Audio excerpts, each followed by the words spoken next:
UP board के कक्षा 10वीं के सभी विद्यार्थी ध्यान दें।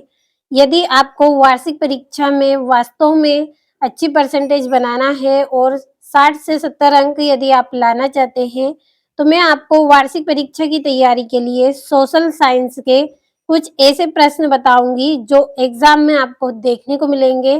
पूरे महत्वपूर्ण प्रश्न हम पढ़ेंगे, एक-एक प्रश्न आपका ऐसा है जो एग्जाम में आपको देखने को मिलेगा और पूछे जाने वाले प्रश्न ही आज हम कंप्लीट करेंगे। तो बिना किसी देरी के चलिए शुरू करते हैं हमारे प्रश्नों को।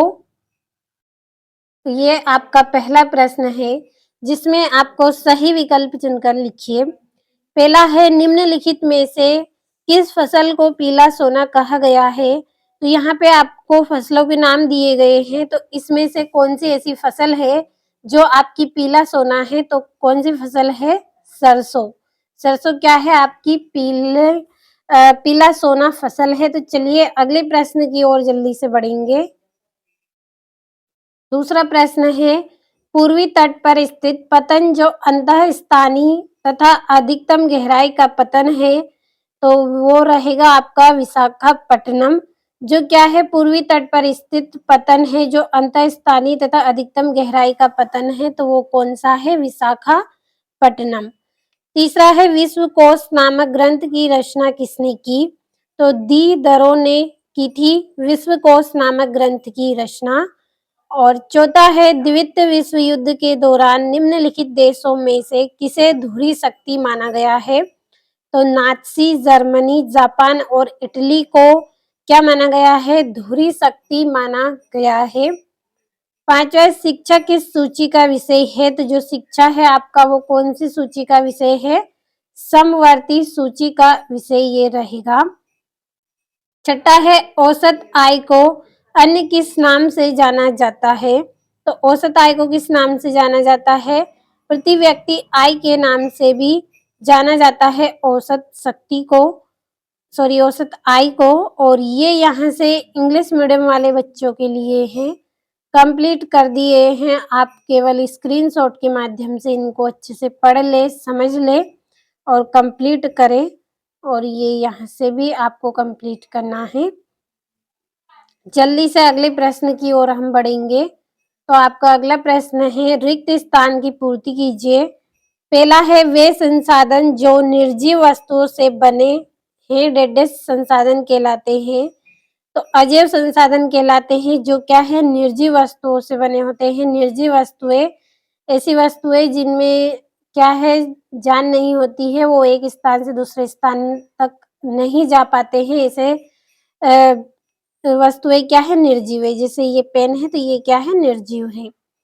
अगला है, छोटा नागपुर क्षेत्र में मुंडा और संस्थाल जनजातियों के पेड़ टेडेस की पूजा करते हैं। तो महुआ और कदम्ब की पूजा करते हैं। छोटा नागपुर के जो क्षेत्र है उसमें मुंडा और संस्थाल की जो जातियां होती हैं वो पेड़ों की पूजा करती हैं। तो कौन से पेड़ों की? महुआ और कदम्ब की ये पूजा करते हैं। तीसरा है, भारत के रसायन उद्योग का एशिया महाद्वीप में स्थान है। तो तीसरा इसका स्थान है। चौथा है, बेल्जियम डेडेस महाद्वीप का एक छोटा सा देश है। तो बेल्जियम यूरोप का एक छोटा सा देश है। और मानव विकास की रिपोर्ट डेडेस संस्था जारी करती है। तो यूएनडीपी संस्था जारी करती है।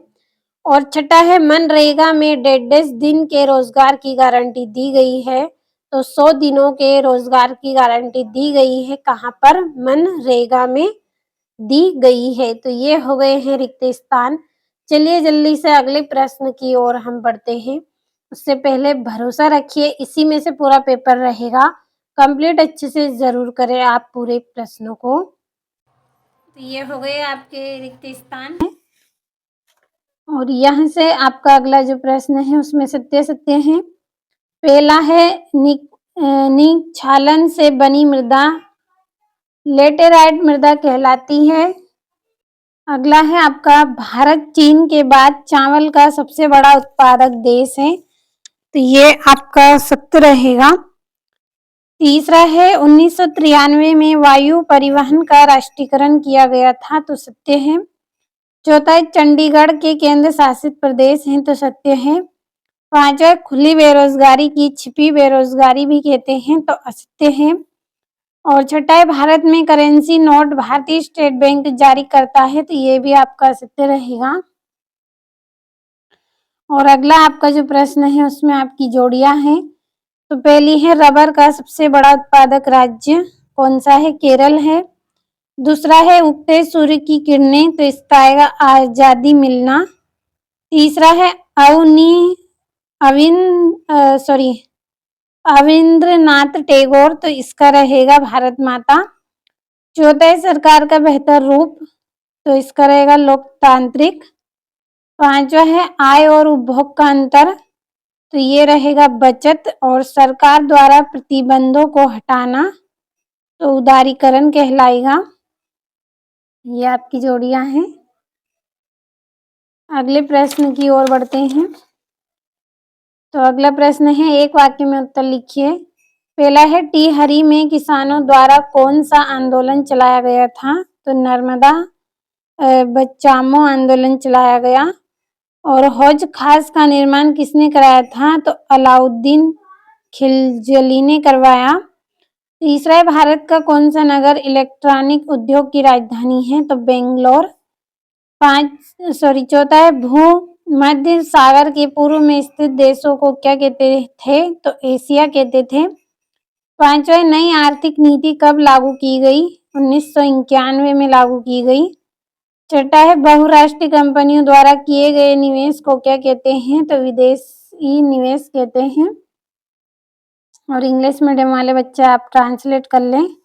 और छठा है एजेंडा 21 क्या है? इसके मुख्य उद्देश्य लिखिए। और पारिस्थितिक तंत्र किसे कहते हैं? और स्वर्णिम चतुर्भुज महाराजमार्ग की 2 विशेषता आपको लिखनी है। और 9वां है कच्चे माल के आधार पर उद्योग के प्रकारों को लिखिए। और चंपारण सत्याग्रह कब और क्यों चलाया गया? और अल्लूरी सीताराम राजू कौन थे? तो ये सारे 2-2 नंबर के प्रश्न हैं। भरोसा रखें आप 17 जनवरी के दिन इसी में से आपके क्वेश्चन आपको देखने को मिलेंगे। और 11वां है यूरोप में सब लोगों के जीवन पर आलू का क्या प्रभाव पड़ा? 12वां है वेलम क्या है? और 13वां है गुटेनबर्ग की छपी पुस्तक बाइबिल की 2 विशेषता आपको लिखनी है। और नारीवादी आंदोलन क्या है? और ये आपका यहाँ पे 15वां है जवाबदेही सरकार क्या है?